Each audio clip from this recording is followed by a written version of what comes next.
Hola, buenas tardes compañeros, queridos opositores. Soy Manuel Benítez, graduado en Derecho, graduado en Administración y Dirección de Empresas, máster en Asesoría Fiscal, máster en Abogacía, casi abogado, por culpa del coronavirus aún no puedo colgarme la toga, pero sí soy asesor fiscal en ejercicio y estoy preparando una tesis doctoral en Derecho Tributario.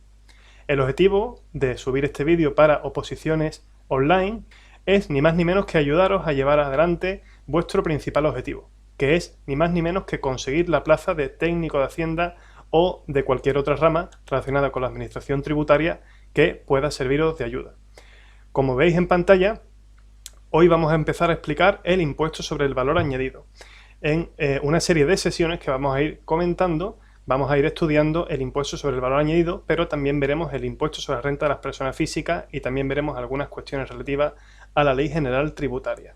Seguramente iremos subiendo los vídeos de forma periódica para ir completando poco a poco el temario y que podáis ver las explicaciones de forma directa.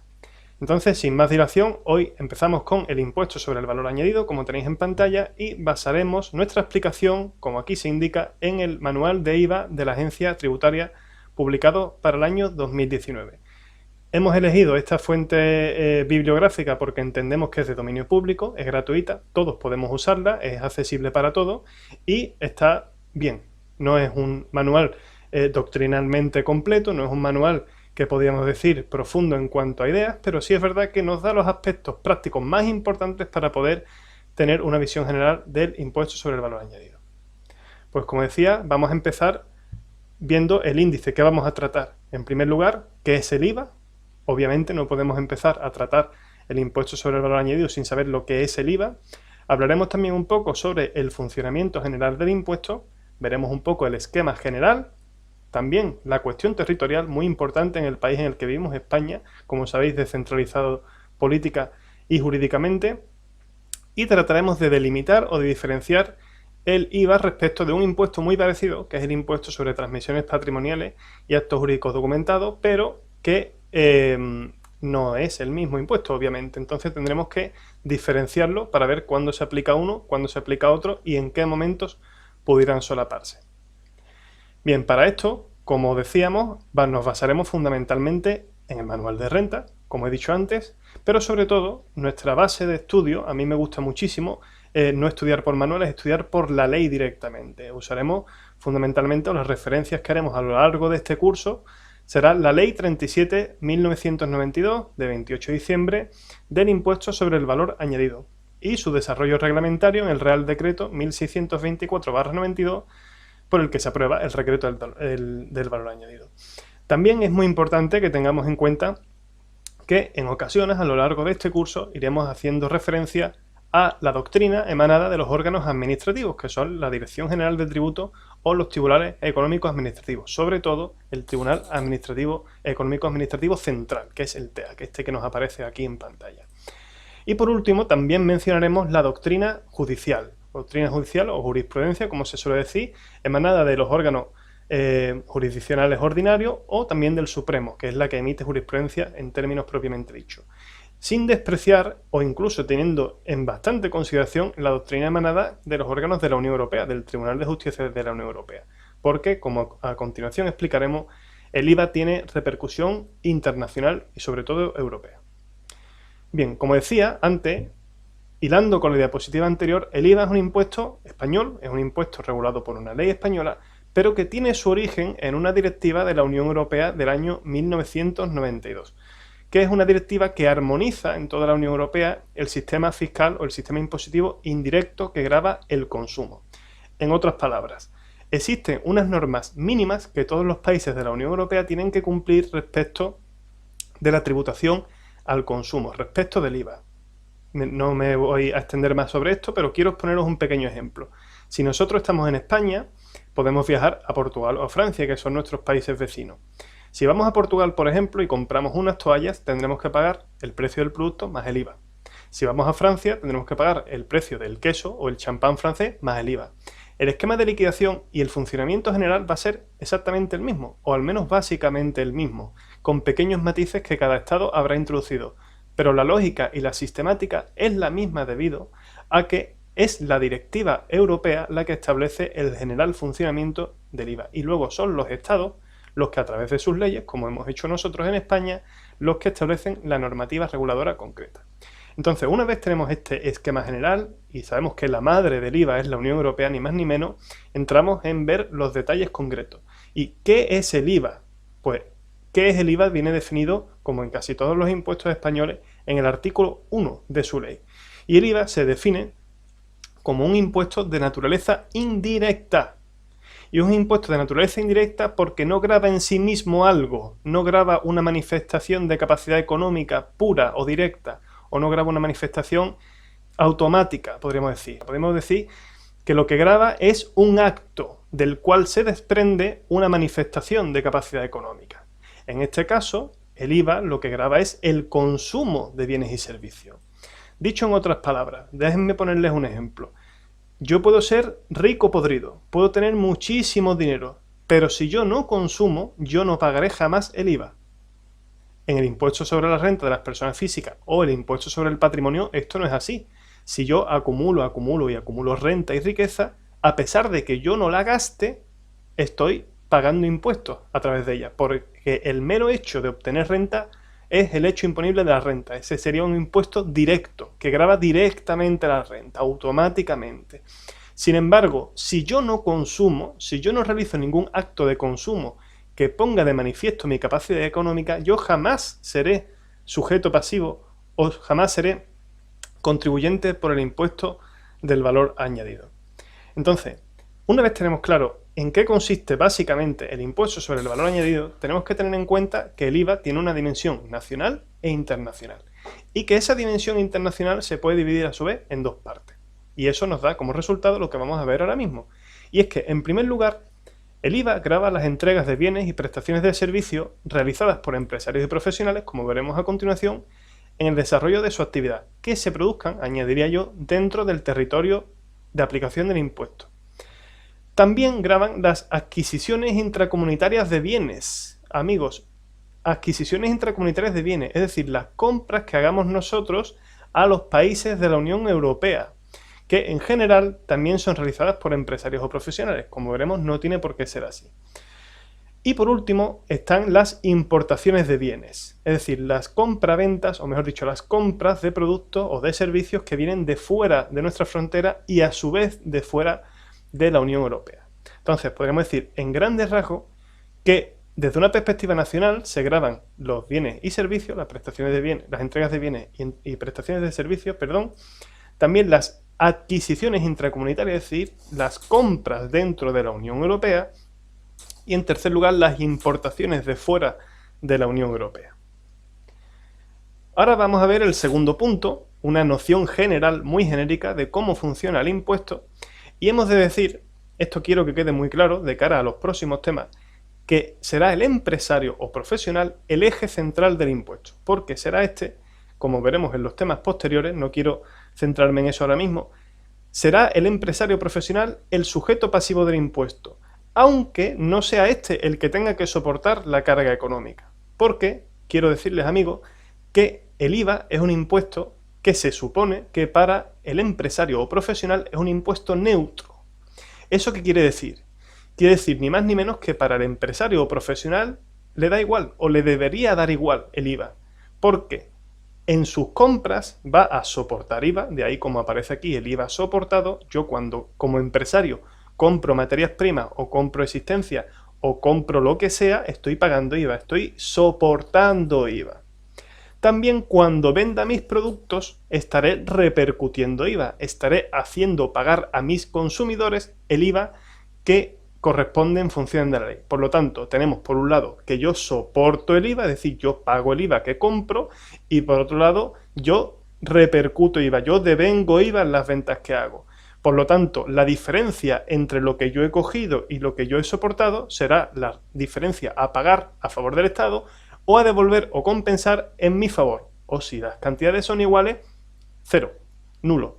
Por lo tanto, hemos de tener en cuenta que el empresario en esta situación es como un mero, ¿cómo decirlo?, una correa de transmisión para el Estado entre el ciudadano o el consumidor, que sería el que verdaderamente pone de manifiesto la capacidad económica y es el Estado que al final recauda, ¿no? El empresario sería como eso, una cadena, una correa de transmisión entre el que pone el dinero, al fin y al cabo, el que manifiesta la capacidad económica, el que consume, y el que recibe el dinero, que es el Estado. El empresario es un mero transmitente de ese dinero. Y bien, para ver un esquema general del impuesto, creo que lo mejor es, siguiendo la utilidad didáctica que utiliza el manual de IVA, creo que lo mejor es que pongamos un ejemplo. Creo que es muy útil, viendo un poco lo que hemos analizado en la diapositiva anterior, creo que es muy útil que veamos el esquema general de impuestos con un ejemplo directamente. Y vayamos analizando poco a poco ese sistema de soportar IVA y repercutir IVA. Pues bien, ponemos este pequeño ejemplo, como os digo, está en el manual de Hacienda. Un productor industrial un producto industrial cuya cadena de producción se inicia con la venta de materias primas para su transformación y que termina con la venta al consumidor final. Es decir, una cadena de valor en la que hay varias etapas y hay varios empresarios que compran esa materia, la transforman y la vuelven a vender, añadiéndole valor a la misma, ¿no? Para simplificar, se supone que el empresario que vende las materias primas no ha soportado IVA. El tipo aplicado es el actual vigente del 21%, que es el tipo general de IVA. Pues bien, como decíamos, el primer empresario, ¿no?, compra las materias primas a 100 euros, ¿no?, y repercute un 21%. Por lo tanto, el precio de venta será 121 euros. Como hemos dicho que no ha soportado nada de IVA, IVA repercutido menos IVA soportado igual 21 euros. Tendrá que ingresarle a la agencia tributaria 21 euros en su declaración de IVA. En la siguiente etapa del proceso productivo tendremos que el precio, una vez transformado el producto, será de 200 euros y que por lo tanto el IVA repercutido será el 21% de 200, que son 42 euros. El precio de venta sería por lo tanto la suma de las cantidades anteriores, 200 más 42, por lo tanto tendremos IVA repercutido 42, y el IVA soportado, veréis, el IVA soportado coincide con el repercutido anterior. ¿Veis? Lo que repercute un empresario lo soporta el siguiente. Por lo tanto, la diferencia, 42 menos 21, que es 21, es lo que tendrá que ingresar este segundo empresario. En tercer lugar, tendremos al mayorista, que pone un precio de 400 euros tras llevar a cabo la distribución, y por lo tanto el 21% será una cantidad de 84 euros de IVA repercutido. Por lo tanto, la suma de 400 y 484 serán 484 euros, y el IVA soportado por este tercer empresario es exactamente el mismo que repercutió el anterior. Si os fijáis, lo que repercute el anterior es lo que soporta el siguiente. Y la diferencia de 84 menos 42 son 42 euros. 42 euros que el tercer empresario habrá de ingresar en la agencia tributaria. Y por último, el minorista, que es el que pone ya a disposición de los consumidores finales el producto, pues le pone un precio de 500 euros, así lo considera oportuno, y con un IVA del 21% la cantidad asciende a 105 euros. La suma de ambas cantidades es 605 y, como decíamos antes, siguiendo el funcionamiento general, los 84 euros que soporta el último transmitente son los 84 euros anteriores que repercutió el tercer eslabón de la cadena de valor. Entonces, 105 euros repercutidos menos 84 que ha soportado este último, pues tenemos que tiene que ingresar 21 euros. Y si os fijáis, compañeros, la suma de todo lo que se ha ingresado a lo largo de la cadena de valor son 105 euros, que es exactamente la misma cantidad que el 21% del último precio, de los 500 euros. Y esto no es casualidad porque, como os digo, el IVA se supone que para los empresarios es neutro y al final de toda la cadena debe estas dos cifras ser exactamente iguales. Bien, una vez visto en grandes rasgos el funcionamiento general del impuesto, los principios que lo rigen y la naturaleza del mismo, creo que es interesante que hablemos, aunque sea de forma breve, sobre la cuestión territorial. Y es que, como ustedes sabéis, España no es una, en el sentido siguiente. España es un Estado unitario, siempre ha sido un Estado unitario, mantiene en nuestra Constitución ese principio de unidad basado en la soberanía nacional, en la indisolubilidad de la nación y en una serie de principios que hacen que podemos considerar, y hoy en tiempos de coronavirus lo estamos viendo, que el poder, la soberanía, reside ni más ni menos que en el conjunto del pueblo y no en las distintas comunidades autónomas. Pero eso no obstante o no impide en ningún momento en que el Estado se haya autodescentralizado. En la misma Constitución cabe ya esa posibilidad, como ustedes saben, en 17 comunidades autónomas y 2 ciudades autónomas que son Ceuta y Melilla. Entonces, España es un país, como decía, que tiene descentralizadas muchas cosas. Pero lo que no tiene descentralizada España, aún no la ha descentralizado, posiblemente lo llegue a hacer en algún momento, viendo las tendencias políticas, es el poder tributario. El poder tributario español sigue siendo nacional, es decir, como manifestación de la soberanía nacional, España sigue manteniendo, o la nación española sigue manteniendo la potestad para establecer y exigir tributos a sus ciudadanos. Entonces, en el campo del IVA, esto tiene la siguiente repercusión, y es que el IVA no es un impuesto que se vaya a exigir en toda España. El IVA es un impuesto que se va a exigir en lo que se llama el territorio de aplicación del impuesto, que comprende la zona territorial de la península y Baleares, pero excluye, como aquí vemos, Ceuta, Melilla y Canarias. ¿Significa eso que Ceuta, Melilla y Canarias no tienen IVA? Efectivamente, no tienen IVA, pero ¿significa a su vez que no tienen ningún impuesto indirecto que grave el consumo? Pues no.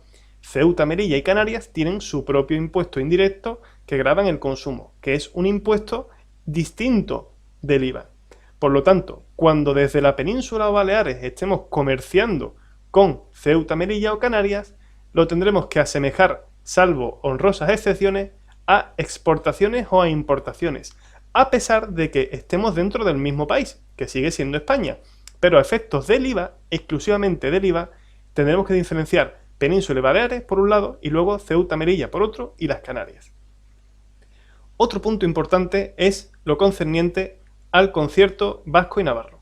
Como ustedes saben, en la disposición adicional primera, si no recuerdo mal, bueno, puedo haberme equivocado, pero en una de las disposiciones adicionales de la Constitución española se admite la posibilidad de ciertos fueros y ciertos privilegios para el País Vasco y Navarra, basados en derechos históricos. Resultado de ello son los conciertos vasco y navarro. En esos conciertos se establecen una serie de medidas o una serie de normativas que diferencian, en cierto modo, algunas competencias normativas de recaudación de gestión en el País Vasco y Navarra. Pero, insisto, el poder tributario sigue siendo estatal. Sigue siendo estatal. Lo que pasa es que por las peculiaridades constitucionales, históricas y jurídicas del País Vasco y Navarra, pues existe un concierto vasco y navarro con especialidades tributarias, en el cual nosotros de momento no vamos a entrar porque en teoría vamos a estudiar únicamente el funcionamiento general del IVA y el sistema impositivo español, ¿no? Entrando, bueno, pues en cada punto en detalles. Pero la cuestión vasca y navarra no vamos a verla en profundidad. Y respecto a la cesión a las comunidades autónomas, hay muchos impuestos que están cedidos. De hecho, el impuesto de transmisiones patrimoniales que vamos a ver a continuación es un impuesto cedido casi por completo. Sin embargo, el IVA no. El IVA es un impuesto muy centralizado que únicamente tiene descentralizado el 50% de la recaudación del IVA.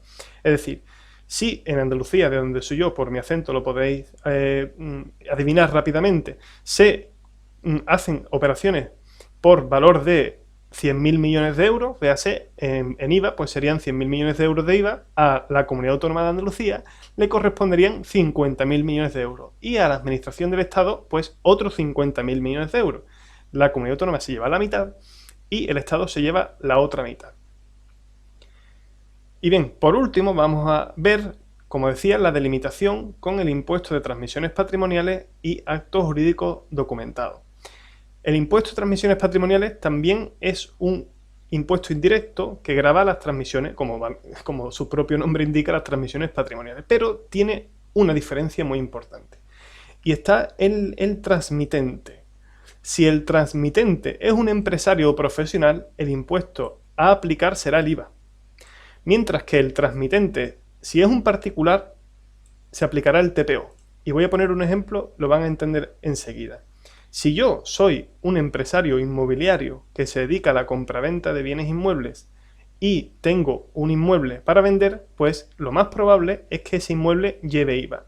La venta de ese inmueble lleve IVA. Digo lo más probable, ¿eh? Que no tiene por qué ser así, no me tomen la palabra al pie de la letra porque el tema inmobiliario es muy complejo, pero quiero hacer una mera ejemplificación. Si yo cuando actúo como empresario profesional, la mayoría de las veces el impuesto que aplicaré será el IVA. Sin embargo, si yo mismo vendo mi casa particular a título privado, el impuesto que tendré que aplicar será el TPO, el impuesto de transmisiones patrimoniales. Ya os digo, con muchas matices, con muchas excepciones, pero lo fundamental está en la cualidad del transmitente, en que si es un particular se aplica el TPO y si es un empresario profesional se aplica el IVA. También hay una diferencia muy importante y es en la deducibilidad.